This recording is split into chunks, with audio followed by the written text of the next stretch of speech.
எல்லாருக்கும் திறமை உண்டு இல்லைங்க, எனக்கு ஒண்ணுமே வராதுன்னு யாருமே சொல்ல முடியாது. ஒத்தொத்தருக்கும் தனிப்பட்ட திறமைன்னு ஒண்ணு உண்டுங்க. அது என்னங்கறத இனம் கண்டு கொண்டு அதை நீங்க வளர்த்துக்கிட்டீங்கன்னாக்கா வாழ்க்கையில எங்கேயோ போயிடலாம். அந்த தனி திறமையை வளர்த்துக்கணுங்கிற ஆசையும் இருக்கணும். அதை அட்லீஸ்ட் கண்டுபிடிச்சாரு சொல்றதுக்கு ஒருத்தர் இருக்கணும் வாழ்க்கையில. என்னது அது தனித்திறமை பாருங்களேன். உள்ளுவதெல்லாம் உயர் உள்ளல். மனசுல நாம நினைக்கிற எண்ணங்கள் எல்லாம் மேன்மையான எண்ணங்களா, சிறந்த எண்ணங்களா, நம்மள மேல தூக்கிக்கிற, அதாவது நம்மள டெவலப் பண்ணிக்கிற எண்ணங்களா அமையணும் அப்படின்னு சொல்றதுதான் இதோடைய அர்த்தம். சில பேர் அதை இன்னும் ரொம்ப ஜனரஞ்சகமா சொல்லணும் அப்படின்னா, இந்த தாய்ப்புலி 8 அடி பாஞ்சா குட்டி புலி 16 அடி பாயும் அப்படிலாம் சொல்லுவாங்க இல்லையா. அத இன்னும் கொஞ்சம் சினிமேட்டிக்கா 32 அடி 64 அடின்னு மல்டிபிள்ஸ் ஆஃப் 8ல அதை கொண்டு போயிடுவாங்க. உண்மை என்ன அப்படின்னா, இப்ப தாய் தந்தை ஒரு ஜெனரேஷன் இருக்கிற நிலைமையை விட அடுத்த ஜெனரேஷன் இன்னும் மேலான நிலைமைக்கு போகணும், நல்ல நிலைமைக்கு போகணும் அப்படிங்கறதுடைய தாற்பயம் தான் அது. ஒரு நாய்க்குட்டி இருந்தது. அந்த நாய்க்குட்டி ரொம்ப சிறந்த அறிவான நாய்க்குட்டி, வெரி பிரைட் பப்பி. அது நாம என்ன சொன்னாலும் அவ்வளோ அழகா அதை புரிஞ்சுக்கும், அவ்வளோ நல்லா அது தெளிஞ்சிரும். அது ஒரு நாள் அப்படியே வெளியில ஜாலியா விளையாடிட்டு இருக்கும்போது மேல ஆகாயத்துல ஒரு கழுகை பாக்குது. அந்த கழுகை பார்த்து அப்படியே மெஸ்மரைஸ் ஆயிடுது, அதாவது தன்னை மறந்துடுது. இந்த கழுகு மாதிரி நாம இருந்தா டேங் அப்பா எவ்வளோ சுதந்திரமா பறக்குது, எவ்வளோ பெரிய ரெக்க, எங்கேயோ வானத்துல ஆகாயத்துல இருக்கே, அது சுதந்திரத்துடைய ஃப்ரீடம் உடைய சிறந்த சின்னமா இருக்கு, அது நாம அந்த கழுகு மாதிரி இருக்கணும் அப்படின்னு அது முடிவு பண்ணிக்குது. சோ அதோடைய எய்ம் என்னது, கழுகு மாதிரி இருக்கணும், அது ஒரு ஈகிள் மாதிரி அது இருக்கணும் அப்படின்னு முடிவு பண்ணிக்கிட்டு, இதுக்கு தெரியுது நாம பிராக்டிஸ் பண்ணதான் நாம எதுவா நினைக்கிறோமோ அதுவா நாம ஆக முடியும், அதை நாம அடைய முடியும் அப்படின்னு தெரியுது இதுக்கு. அதனால இது பிராக்டிஸ் பண்ணுது.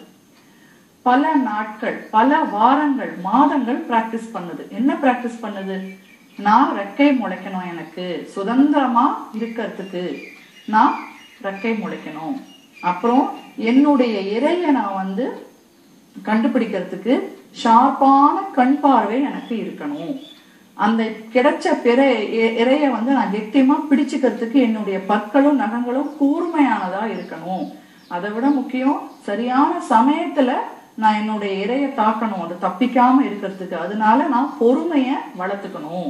இது எல்லாத்துக்கும் மேலா நான் சுதந்திரமா இருக்கணும், நான் தெளிவா முடிவெடுக்கணும், அதனால நான் சுதந்திரமா இருக்கணும் அப்படின்னு இந்த குவாலிட்டிஸ் எல்லாம் ஈகிளை பார்த்து அது தெரிஞ்சுக்குது. அந்த கழுகை பார்த்து அது கத்துக்கிட்டு பொறுமையா பிராக்டிஸ் பண்ணுது.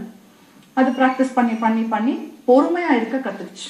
அதே மாதிரி சுதந்திரமா இருக்கவும் கத்துக்குச்சு. ஆனா அதுக்கு நாள் ஆக ஆக பயங்கர சோகம், ஒரு டிப்ரெஷன் மனசுல. எனக்கு ரெக்க முளைக்கல, என்னுடைய பார்வை கூர்மையாகல, என் கை நகங்கள் பற்கள்லாம் ஷார்ப்பாகவே இல்லை அப்படின்னு இந்த எதிர்பார்த்து எதிர்பார்த்து ஏங்கி ஏங்கி கடைசியில ஃப்ரஸ்ட்ரேஷன், அழுக, தாங்க முடியாத அழுக, மனச்சோர்வுல அப்படியே உடஞ்சு போய் வேகமா அவங்க அப்பா கிட்ட போய் உட்கார்ந்துட்டு கேவி கேவி அழுது, பயங்கரமா அழுது. அவங்க அப்பா நாய் ஒரு சிறந்த அறிவான நாய். சரி, இந்த நாய்க்குட்டி தன்னுடைய நாய்க்குட்டி பட்ட கஷ்டங்கள், அது துரத்திட்டு போன கனவுகள் எல்லாம் அந்த நாய்க்கு தெரியும். அப்பா நாய்க்கு அது அழுது முடியட்டோன்னு சொல்லி வெயிட் பண்ணுது. அதுக்கப்புறமா அது சொல்லுது, நாய்க்குட்டி நீ இப்போ கழுகாகலையேன்னு வருத்தப்படுற, ஆனா கழுக பார்த்து சில நல்ல விஷயங்களை நீ கத்துக்கிட்ட, உனக்குள்ளேயே வளர்த்துக்கிட்ட. பொறுமையா இருக்கிறது அது வேற எந்த நாய்க்கும் தெரியாது. அதே மாதிரி சுதந்திரமா உன்னுடைய செயல்பாடை செய்யறது, தெளிவா யோசிக்கிறது, ஒரு மெச்சூரிட்டியா ஒரு விஷயத்த அணுகிறதுங்கிறது எந்த நாய்க்கும் தெரியாது. சோ நீ கழுகாகல, ஆனா நல்ல ஒரு நாயா இருக்க. மற்ற நாய்களை விட இந்த 2 சிறந்த குணங்கள் உங்ககிட்ட இருக்கு, நல்லா தெரிஞ்சுக்கோ. கழுகு என்னைக்குமே நாயாக முடியாது, நாய் என்னைக்கும் கழுகாக முடியாது. ஆனா அதோடைய 2-3 குணாதிசயங்களை நீ உனக்குள்ள வளர்த்துக்கிட்ட. அப்போ நீ ஸ்பெஷல் நாய்க்குட்டி. இதோட கடவுள் உனக்கு இயற்கையாவே கொடுத்திருக்கிற தனித்துவமான சில குணாதிசயங்கள் உனக்குன்னு இருக்கு. அதை எல்லாத்தையும் சேர்த்து நீ வளர்த்துக்கிட்டேன்னா மற்ற நாய்களை விட நீ ஒரு சிறந்த நாயா இருப்ப, வித்தியாசமான நாயா இருப்ப.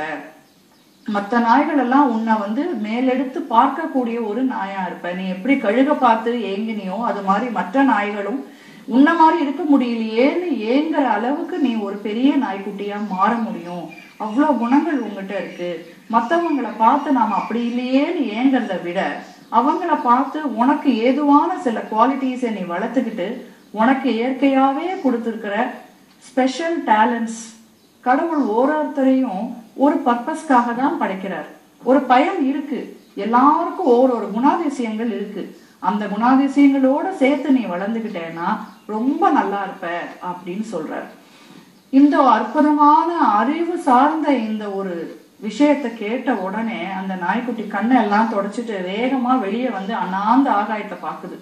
பார்த்து இப்போ ஈகிள பார்த்து ஏங்காம என்ன சொல்லுது, உன்னை பார்த்து நான் என்ன வளர்த்துக்கிட்டேன், உன்னை பார்த்து நான் நல்ல விஷயங்கள் கத்துக்கிட்டேன், இப்போ என்ன பார்த்து மத்தவங்க வளரணும் அப்படின்னு நினைச்சுக்கிட்டு சந்தோஷமா குதிச்சு ஓடி போகுது.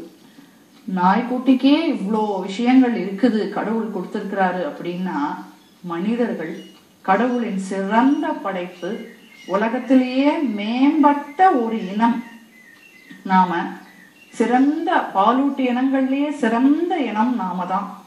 நம்மளால ஏன் நாம நம்மளுடைய தனித்துவத்தை உணராம அவங்கள மாதிரி இருக்கணும் இவங்கள மாதிரி இருக்கணும், ஹீரோ வர்ஷிப் இன்னும் இந்த நாட்டை விட்டு போகவே இல்லையே, அவரை மாதிரி இருக்கணும் இவரை மாதிரி இருக்கணும்னு முடிய கழிச்சு விட்டுக்கிறதுல இருந்து அந்த மாதிரி சட்டை மாட்டிக்கிறதுல இருந்து அந்த மாதிரி பேசுறதுல இருந்து அவங்களுக்கு இருக்கிற தனித்துவத்தையும் சேர்த்து வளர்த்துக்கிட்டா அவங்களும் வளருவாங்க. அவங்க வளர வளர அவங்கள சார்ந்த சமுதாயமும் வளரும். சமுதாயம் வளர்ந்ததுன்னா ஆட்டோமேட்டிக்கா நாடும் வளர்ந்துரும் இல்லைங்களா? கண்ணில் பட்ட